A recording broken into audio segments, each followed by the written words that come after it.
lights now, so everyone can see. It's all happening right now. We're gonna make you believe. It's about to get crazy. It's about to go down. It's about to get crazy. It's about to get.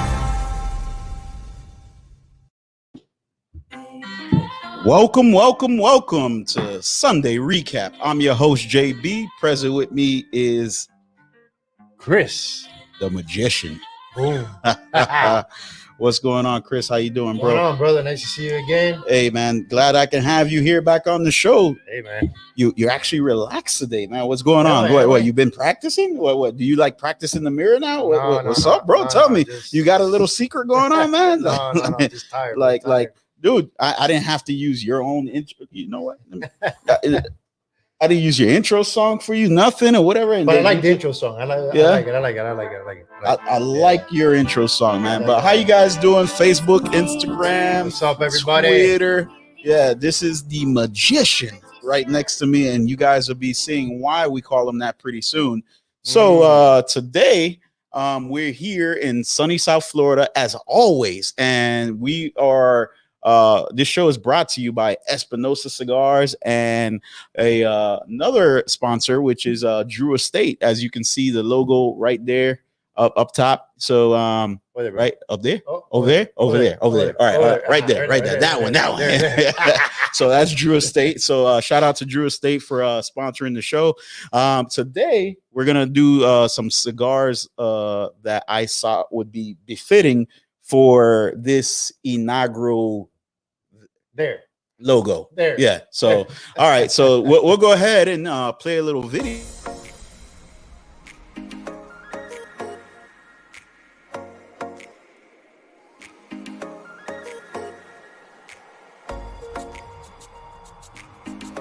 Hey guys, Willie Herrera here in the entrance to Little Havana, where it all started for me. When I joined Drew Estate, I wanted to bring that Cuban feel, that Cuban influence into Drew Estate. And the way we did that was by training my 6 pairs on how to make the cigars the same way we do in our factory here in Miami, as well as how they make them in Cuba. Every cigar is entubado. Every cigar has the triple cap. And the flavors, the nuances, the spices are all reminiscent to me of what the cigars were in the early 2000s when we had a lot of cigars coming out of here of Little Havana. I hope you enjoy them as much as I do. I hope you pick up a lot of those flavors and notes and nuances like I do. Those flavors reminiscent of Miami back in the day. And go out and look for these in your shops.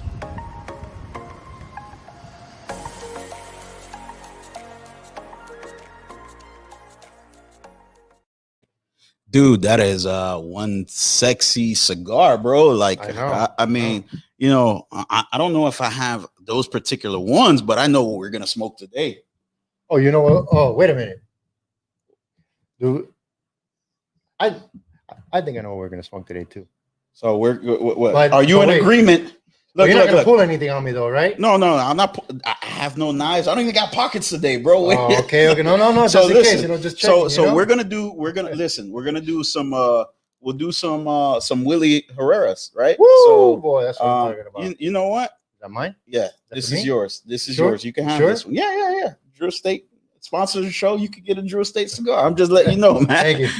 No, just in case, you know. I mean, woo, man. So yeah, we got here, man. Look at that. So you know what? But so because this is one special edition, because the person that's coming on is one of my great friends. He has his own show. But we'll get into all of that in a second. I'm going to pull out the Edición Limitada DE cigar by Willie Herrera. So and I'm gonna smoke that. So, but before we get lighting, cutting, and everything like that, let's go ahead and bring our guest on. Here we go. This is a good friend of mine, somebody who deserves a introduction like no other. This is Shirtless Mike. Let's see if he's wearing a shirt. But oh, hey, Mike, what's going on, bro? I'm in public. I gotta wear a shirt. So this is Shirtless Mike, who's actually wearing a shirt. So you must be out in public or something. But you never wear a shirt. Yeah, I'm here. I'm at Executive Cigar Shop and Lounge in beautiful downtown Melbourne. And so I'm kind of ducked off in the corner here, my little VIP section that I like to have, and just relaxing on a good Sunday.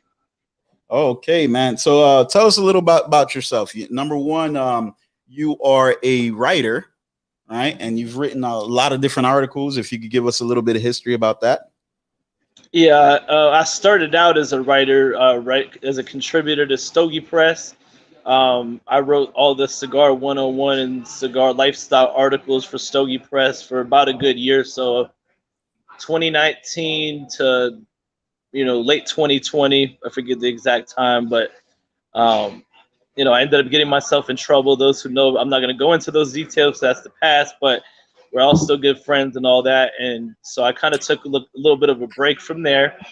And then I started my own YouTube channel called Team Shirtless Mike. And now I'm the host of my own show called Herf Zone Live that takes place every Tuesday at 7:30 p.m. Eastern. And I interview people, not just in the cigar industry or cigar-related people. I interview just interesting people, period. Although I've been getting a lot more cigar people lately. The show has really been blowing up, and it's really a good time. I enjoy it. Oh man, nah. And so what are you smoking today? Because I know you had to light up. You had to have something. Yeah, of course. I'm smoking an Espinosa Habano, and it's a good cigar. I had to pick something else in a quickness. I was finishing something else, and it's a good cigar. Something I smoke a lot of, and I probably, I'll probably, depending on how long the show goes, I might get a Drew Estate as well. But I know Espinosa's connected to y'all as well, so I had to represent either way. So shout out to Espinosa, who's up there. Yeah, a whole lot of bro shit going on over here. So, bro, oh man, funny you should mention the bros, because I listen. If he was here, you know what he'd say? Bro, get the fuck out of here. So tell us about your show, man. How'd you get started? My show is a lot like you guys' show. I bring in guests every week. I interview people, but I make it about cigars. But at the same time, I like to get to know the people and their story. And we smoke cigars. Wait. You make your show about cigars? Seriously? No, it is about cigars, but it's also about the people, and just about their stories as well. I try to be, have an eclectic bunch of people. I try to interview more Sisters of the Leaf than other shows. I try to mix it up. I try to, from cigar brands to comedians, rappers, you've definitely other cigar influencers, whatever. So yeah, you've definitely had an eclectic I guess members that you've of the world, because you don't just do the cigar industry. You've had a few different rappers on there. So who would you say was your best interview? Because there was one in particular. I know which one it is. Well, I know which one I like the best, but which one would you say of all the rappers that you interviewed was the best person to be interviewed? Because he it seemed like he had experience behind, like, not only just he was very eloquent in the way he talked and everything. So yeah, my friend Jody Boy Clue, as far as rappers go, that was my favorite. And also Rabbit McNino, he's out of Fort Pierce area. He's a real good dude. He's not just a rapper, he's a community activist, and he also smokes cigars as well. But those two are my favorite rapper interviews. But I've also interviewed Raylo from Dim Dam Dogs. So you're from South Florida. I know you, if you type in, Miami-based, Dim Dam Dogs are going to come up. They're well-known, bringing all different rappers, including Tupac back in the day, to Palm Beach. And, I've met a lot of different people, so I just use that for my show and, as a chance to sit down and get their story. Yeah. And then, so during your show, because you're on episode what now? Because you've been going. I'll be on episode 24 this week. Yeah, so you've been going for a while. How do you choose the people that you bring on to the show? There's really no process. I just kind of think, like, who do I want to interview? and I hit people up and be like, hey, you want to be on the show this date, and just get their availability. There really is no rhyme or reason. It's just whoever I want to interview. So there's a lot of people yet to be on the show, but they will be on the show. They're on my radar. But there's not much of a rhyme or reason. It's just whoever I think would be a good show and who I would want to get their story. And in the cigar industry, who was one of the most dynamic people that you personally interviewed thus far? Because I know you obviously the show's going to keep running, but thus far, out of all the people you interviewed, who you think was most male? You could do one male, one female if you want, but like the most eclectic interview that you had. I mean, as far as cigar industry goes, I haven't had a lot of brand owners just yet, which I will very soon, because I'll have Mike Stepan Kavich and Mike Palmer from the Cigar Hustlers podcast this week coming up. But I just interviewed Erica, she's a broker out of South Carolina. She's the former manager of the shop I'm at now, and she's a partner in Executive Sanford. So she was an awesome interview. She's got an interesting story. One of my first females that I interviewed was Melanie Cisco. You know, I interviewed her. She's well known. She does a lot of stuff with Fuente and Rocky Patel. But on April 6th, I'll just make the announcement here because I kept quiet about it, you know, and just kind of made little hints here and there. But April 6th, I will have Matt Booth on my show. And It's not going to be your typical interview. We're going to talk cigars, but we're going to just have fun with it. Nice. So, yeah, well, he's blowing up now, so I have people that's starting to reach out to me instead of me reaching out to them. So, there's definitely more people in the cigar industry coming up. But so I started out with people outside of the industry. I've kind of worked my way around here and there. So there's a lot of awesome people. Yeah, definitely. Matt Booth does a great job with that jury that he creates, those one-off pieces that are absolutely amazing. His every interview that I've watched of his, he's been very thought-provoking on the statements that he makes, and then he's just a character in himself. So definitely shout out to him. But I want to go back a little bit. You began writing articles, right? So when you began writing articles, you had a very unique way of publishing these articles, not because of where you published them, but just because of the spin that you like to put on your written words. Can you tell us a little bit about like how'd you go through that process, especially when you were talking about different case scenarios or whatever? And you know, and let's see what article meant the most to you. So when I would be writing articles, I would kind of think of, okay, there's a lot of this out there, there's a lot of that, and try to write about stuff that's not written about. So I'm probably most known for my article that I did about, it was basically about the subject of the resurgence of black cigar smokers. And I found out it's not really much of a resurgence per se, because, you know, black people have always been a part of the cigar industry. But it was a topic that, I mean, I could have went on and on because there were so many people I couldn't get to. I just tried to think of, there were so many people I missed. But the whole point of it was to spotlight and just kind of like go over some history a little bit of what at least thus far, I probably could have done better. But, you know, I spent a lot of time on that, just interviewing different people. But the whole process in general, I would just think of stuff that's not written about and what would I want to read. I'm not classically trained. I didn't go to college for writing or anything. I just kind of always, you know, sometimes I'm not the best communicator as far as speech-wise. I've gotten better since I've been on YouTube, but just having time to sit down and think out my thoughts to get my point across, kind of, it kind of helped me out in a way. And I really surprised a lot of people, because there was people that, you know, they just didn't expect me to be as good of a writer as I was. And I had I surprised a lot of people locally. They're like, oh, you wrote that? It shocked the hell out of me. And so I just kind of, you know, would just work on it a little every day. And I had to do 2 articles a month. So I just would do that. And then Boston Jimmy, he would proofread it, because I could write, but I'm not the best with punctuation and grammar.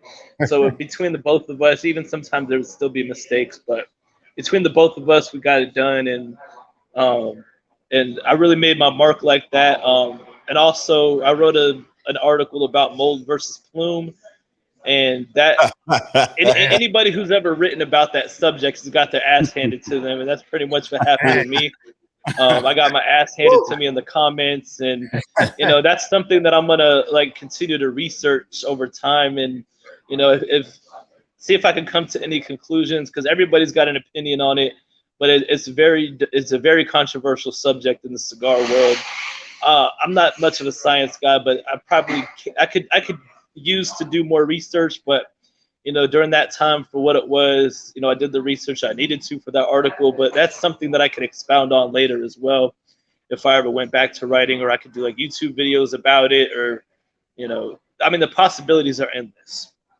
Yeah, no, most definitely. That was one of those articles that you wrote that definitely raised a few eyebrows, being the fact that a couple people have their opinion about the both of those statements. I'm not even gonna mention it because I don't want to get into it. No. Just stay out of it. But yeah, man. I mean, it's always, look. Honestly, I think the first time we met was at in person was at the Barn Smoker, right? Yeah, I think that's the first official time I met you. Of course, we communicated online a bunch. I was with Boston Jimmy, and I seen you. We were just hanging out in line, and it's just been up from there, bro. Yeah, definitely. No, man. Let's talk about that experience, because I believe when we met, that was like, was it your first Barn Smoker? Yep. Okay, so it was your first Barn Smoker, and it was my first Barn Smoker. So hopefully they'll be coming back pretty soon. But dude, what was your experience at the Barn Smoker? Tell me a little bit about that. My experience was phenomenal. When I got there, just the love that was shown from people that have followed what I did and everything. And pretty much, I mean, my favorite part of it was just walking through the tobacco fields, and just kind of hearing about the different processes. I got to plant my own tobacco plant out there, and that was probably one of the best parts of it. But to kind of see how small the tobacco seeds are, and to just see every little process. Probably my least favorite part was inside the curing barn when they had all the tobacco, because it was a very moist environment, and I was kind of my backpack was getting a little bit wet, but it was my least favorite only to that part, because Jonathan Drew was in there, and he was dropping some real knowledge about the process in the barn and everything, and so, I mean, just all around, just the whole time, just getting to meet people I hadn't met yet in person, and just it was an overall good experience that I definitely will be going to another one and more in the future for sure. Yeah, we definitely had a great opportunity once we got inside when we got inside the barn, and Jonathan got on the actual box. I'm not gonna call it a soapbox, but he actually got on the box, and then we all crowded in the barn, and then he's going through the entire process of how they basically take the tobacco from seed to ash. And absolutely, that was one of my greatest experiences thus far in the industry, besides going like Nicaragua with Espinosa cigars and everything, and get into physically go to a country that actually produces tobacco, although we produce tobacco here in Florida for Florida Sun Grown. You know what I mean? So but it was definitely one of those experiences that I'll truly never forget. Now, you have a few different things that you've done over the years. Number one, this is what, the second time you've cut your hair. You're not bald naturally, so tell us a little bit about that. I'm sorry, I couldn't quite hear that. I'm sorry. Okay, I said this is the second time that you've cut your hair, right? Oh, yeah. Yeah, so tell us about that, okay. 'cause you're not naturally bald. You know what I mean? You don't have that. Yeah, I'm not naturally bald. No. Yeah, no. so yeah. He got long, luxurious hair, bro. He looks like a L'Oreal commercial. Yo, I do have a good head of hair whenever I have hair. So basically, I had long hair for like a good year. So like 2018 through early 2020, then I cut it off, kind of did like, a mobbed up, slick back look because I'm part Italian. I'm Irish and Italian, so I look good like that. And so I went to the Great Smoke, and then, then the pandemic hit, and I would hang out on the Whereby chat that Smoke In put together. If you want to ever join, it's whereby.com/smoke-in.social. And so I was hanging out there a lot, and Abe was in this pool one night, and he started challenging people with good hair to shave their head bald. And he sent me a 3-pack of Tatuaje Anarchy Chaos for that. And literally, like, I went live doing it at the barber shop, and then before I left the barber, I had an email saying my cigars were shit. So that was the first time, and then I kept it up for quite a while. Then I kind of grew it out a little bit. And then I just got tired of it because, you go through a stage when you're trying to grow out your hair, and I call it the ugly stage. And, you have to go through that to get, your hair looking good. And I just got tired of it. So a couple weeks ago, my mom, she's a cosmetologist. So she came over to my house, and she actually let my sister, use the clippers some because she couldn't mess it up because I was going to be totally bald anyway. So I had her cut it really, really low. And then I got, some more shaving cream and got got fresh razors and just went bald because I look good bald. So I figured, it's hot in Florida, so I figured I would rock that some more because it's really easy to upkeep. You just gotta shave it every day. You know what, my brother? I agree. I don't got those balls no more. So. Nah, but he hasn't officially gone with the razor and shaved the back like you have. No, bro, listen, it's like once a year that he'll probably take a razor to it. Other than that, he keeps it the same upkeep every time. Yeah, like top slick, back lick. There you go. Comb that bitch over. And I put vitamin E oil on my head too once I shave it because it keeps it, it kind of gives it that shiny look, but also makes sure my head doesn't dry out and all that. So vitamin E oil is my secret.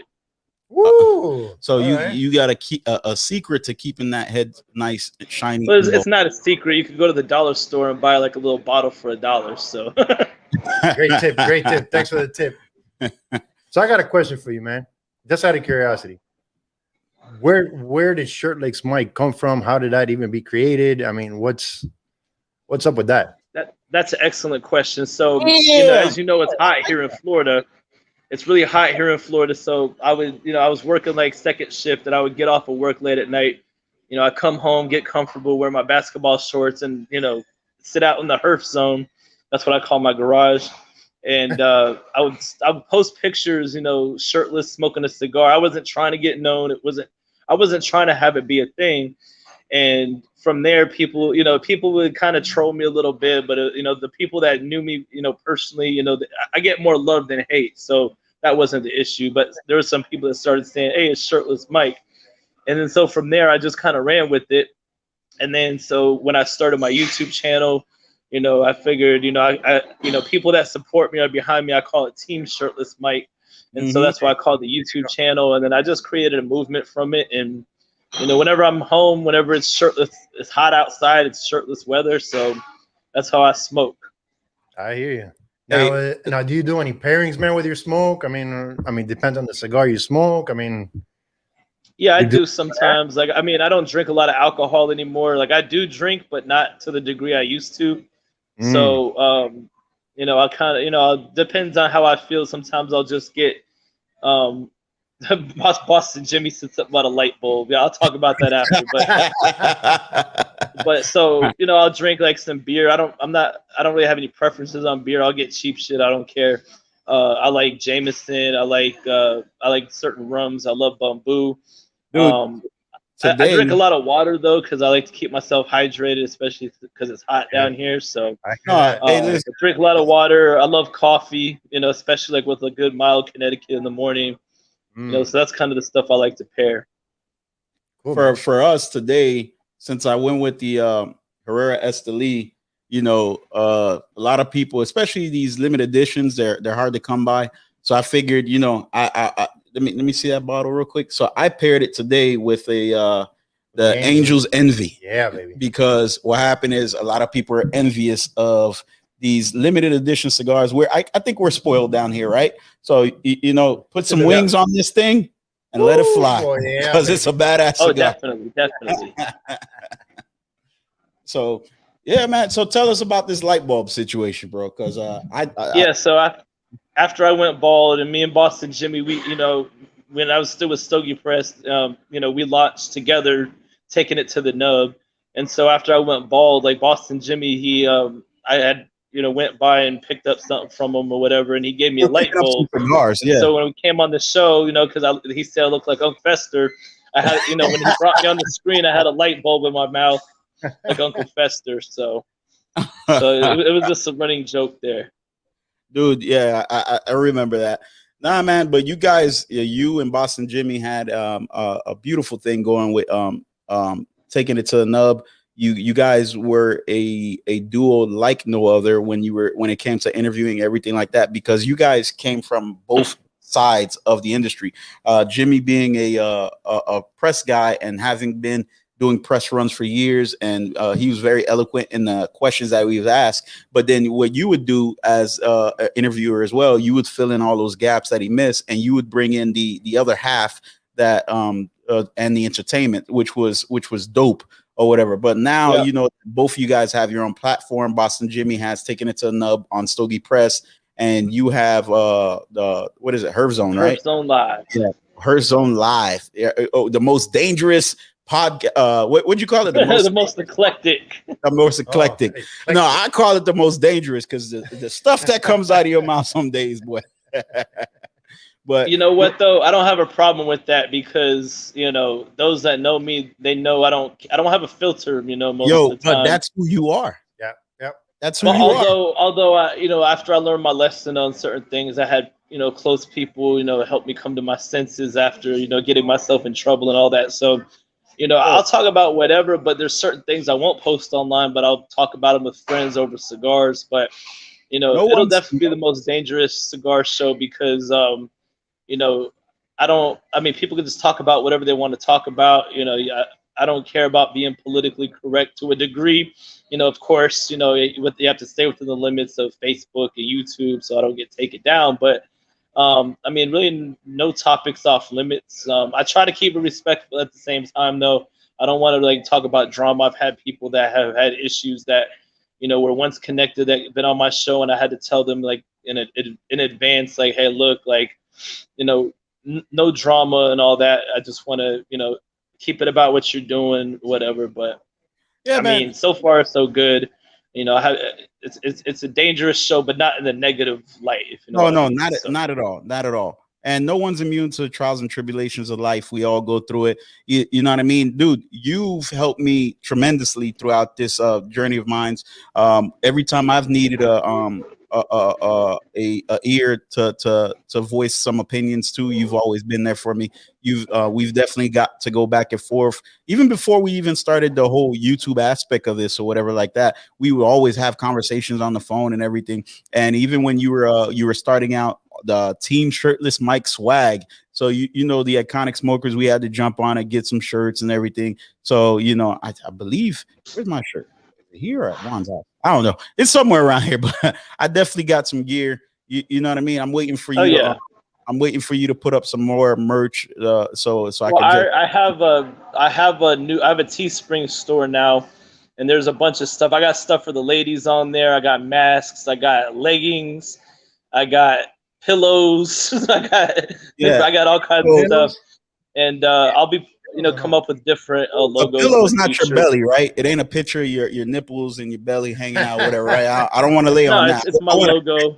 Okay, all right. I just want to make sure. I don't know.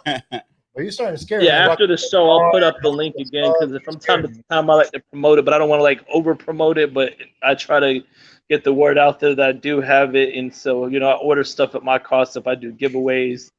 And I got a lot of people out there with swag, either from the original runs when they bought it, or from giveaways, or if they bought stuff recently.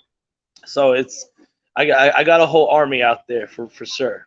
Yeah, you've definitely grown over the years, man.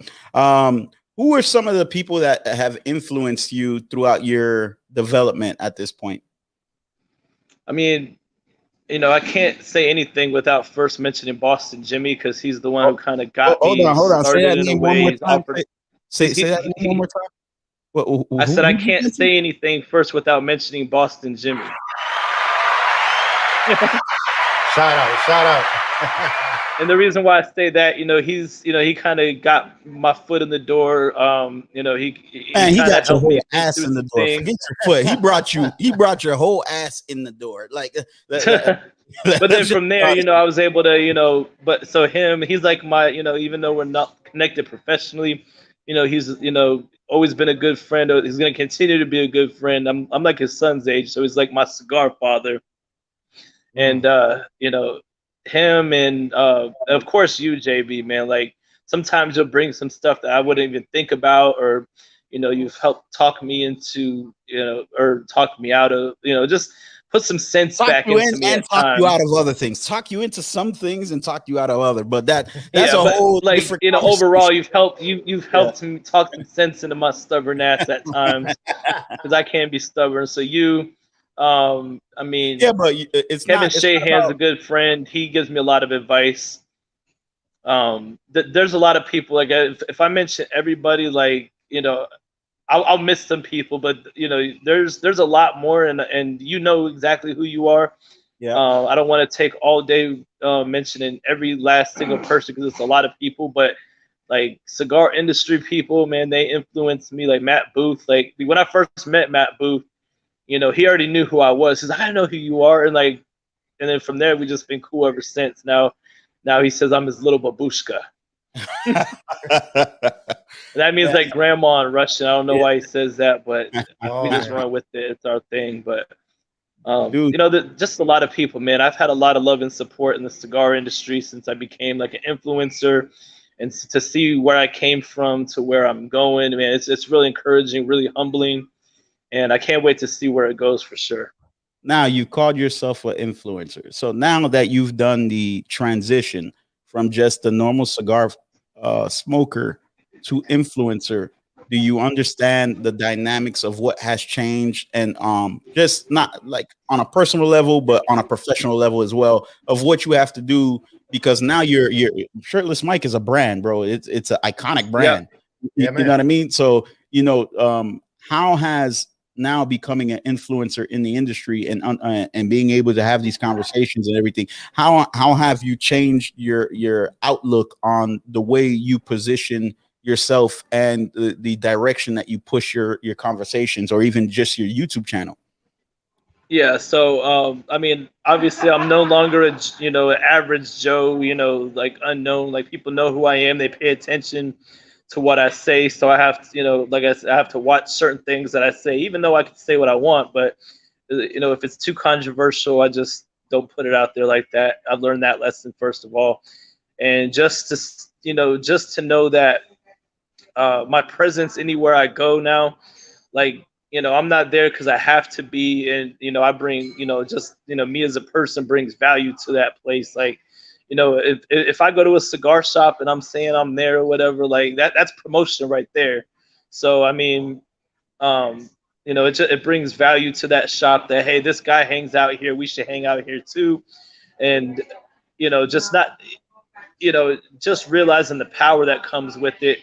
Because at first you feel like nobody listens, and then when you messed up, then you realize everybody listens, and so just the power that comes with it, and the responsibility is basically to use that platform for good, and to help lift up people, to promote the little guy, all that good stuff.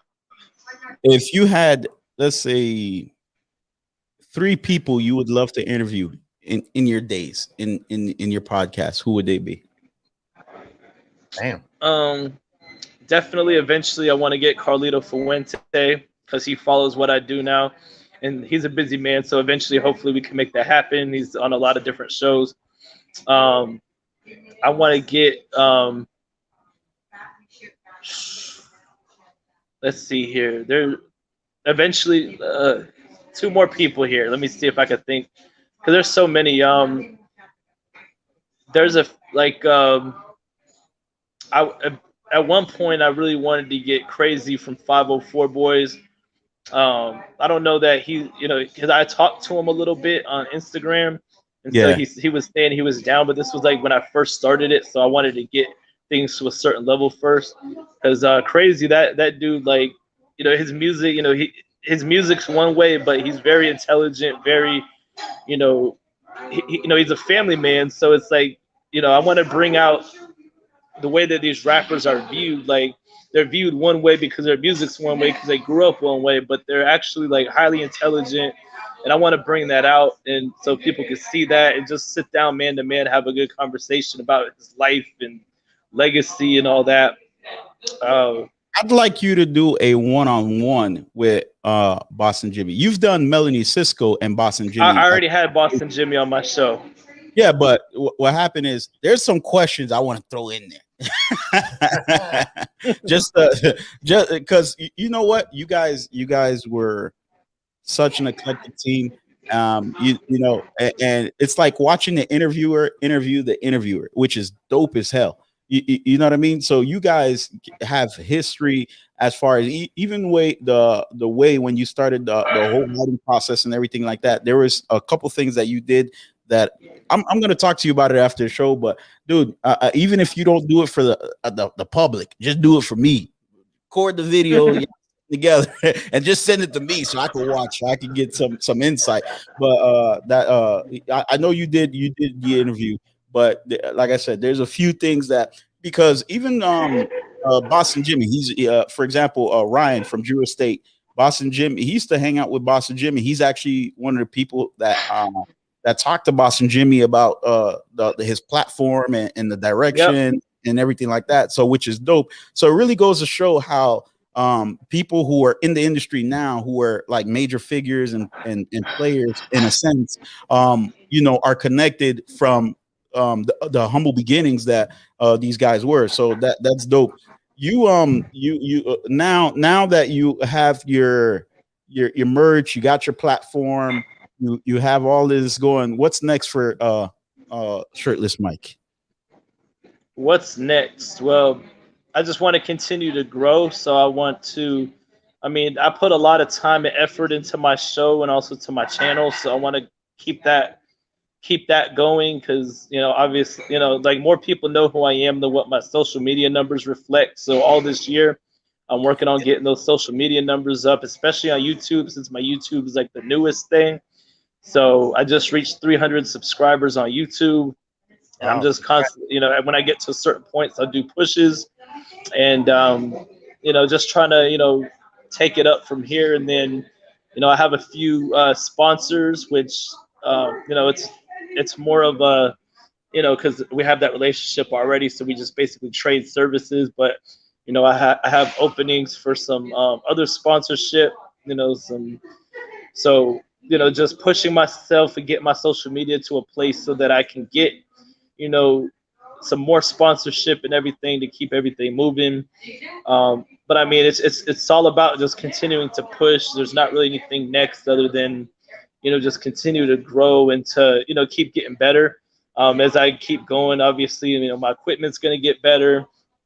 And, you know, I'm just trying to always make the quality improve, which it has. I finally got faster internet at home so that everything is looking clear, you know, for my show. You know, eventually I'm going to get a better computer, because my computer sometimes runs a little slow. It doesn't have that much RAM. But you just work with what you got until you can, you know, upgrade. Exactly. And so that's pretty much what, you know, what's next. You know, just more growth, better quality. You know, it's always to get better. And then on the side, you do like the whole 1-800 thing, right? Thank you for calling Shirtless Mike. Yeah, I'm you know, I've worked in calls. I started off like when I was like in high school or right after high school. I started working in call centers, but then I was a CNA for 5 years. And then I got burnt out on that. And then, so I worked at a few call centers. And so I used to do political surveys for like 2 years before this current job. And now about 3 weeks ago, I started with a call center, and we do sales for Sirius XM. So whenever you got like a trial in your car, you know, that's a free trial that's about to expire, I call people and try to sell them on that. You know, if they're already an existing customer, try to, you know, get them to renew, you know, keep them with the company and everything. So, I got some cool perks. I'm making more money plus So you're the one commission, and then called me, huh? When I got my truck. what's that? You're the one that called me, man. When I got my brand new truck because the thing was about to expire. Probably. Oh man. Yeah, so that's what I do. I don't know if it was my office, but You didn't hang up on him, did you? Oh, he was probably a rude fuck, just like everybody else. But it's okay. I'm paid to be really nice to I heard people. what you had to say, and I just said thank you very much for your time. Yeah, see, that's all we can ask for, and we'll still call you back though, because that just means you don't want to buy it now. So how can people find you, brother? You can find me on Instagram at Shirtless Mike 2020. I just reached 2,000 followers on Instagram. I have a Facebook, my personal Facebook page, Mike Holmes, and I also have a fan page or page, whatever you want to call it. I'm not like some superstar like that, but Shirtless Mike. And then on my YouTube channel, which is Team Shirtless Mike, I got a lot of awesome interviews on there, dating back from like last September. Got a lot of cool videos, more to come. So that's where you can find me at pretty much. All right, brother. Well, I appreciate your time, man. And it's always a pleasure talking to you. I appreciate you for having me on the show, and I apologize for letting it slip my mind until right when you sent me the link, and I was like, "Holy crap!" Because I hold myself to a high standard of professionalism, and I was like, "You're fam to me," and but I still made it happen because that's what I do. Nice, dude, I appreciate it big time. Listen, you're top notch act. Look at that. You found that nice quiet corner in that cigar bar. Man, you was able to make it happen, man. I mean, listen, we don't all remember everything every single day, bro. I've messed up on the show, and then we've come from humble beginnings, man. We're still building, we're still growing. We're definitely doing a lot of changes coming soon, thanks to the magician. So you go for thanks to who? The magician. Yeah. You, me. Yeah. Oh, okay. Yeah, bro. You're like the heartbeat, bro. I'm more like a half a brain. I'm like the left side of the brain, but you're the heart. So you definitely make stuff happen, man. So Mike, we're gonna let you go, man. But I truly appreciate you, man. And then we'll meet up in a bit, brother. All right. Yeah, I'll hit you up because my phone is almost about to die. I'm like at 15%. So when I get home and phone on the charger, I'll hit you up later. Yeah. No pressure, brother. We'll catch with you later. All right. All right, bro. Well, guys, that is the show. And I love these interviews. These are great because they give us the opportunity to be able to conversate with people who are up and coming, see where they were, how much they've grown, how much they've developed their skill sets. Mike is an incredible interviewer, to say the least. He's done a great job. His writing skills have improved over the years. I mean, he's one of the ones who's motivated me to do more writing and everything. And all we got to do is hire a proofreader because I'll write it. I don't want to do the edits. Yeah, so. I know. I've read your stuff. Okay, yeah. What the, okay, on, but listen, you're supposed to be the proofreader. You ain't proofreading, buddy. So you got to get on your job. Julie, can you read this? Yeah. You know what? We're gonna have to add a title to Julie's to Julie as editor in chief of the Iconic Smokers or whatever. But thank you for everybody who's watching. Thank you for everything that you guys do. You guys always support us in all of our endeavors. We're still doing upgrades here at the show. We'd like to thank our sponsors. We have Drew Estate. We have Espinosa Cigars. We have Sean Christian luxury leather. Actually, I forgot to throw his logo up there.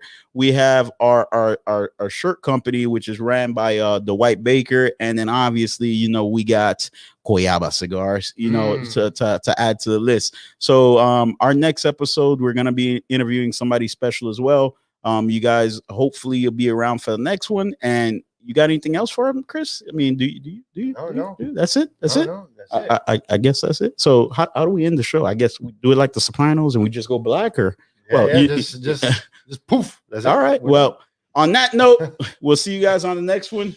Peace.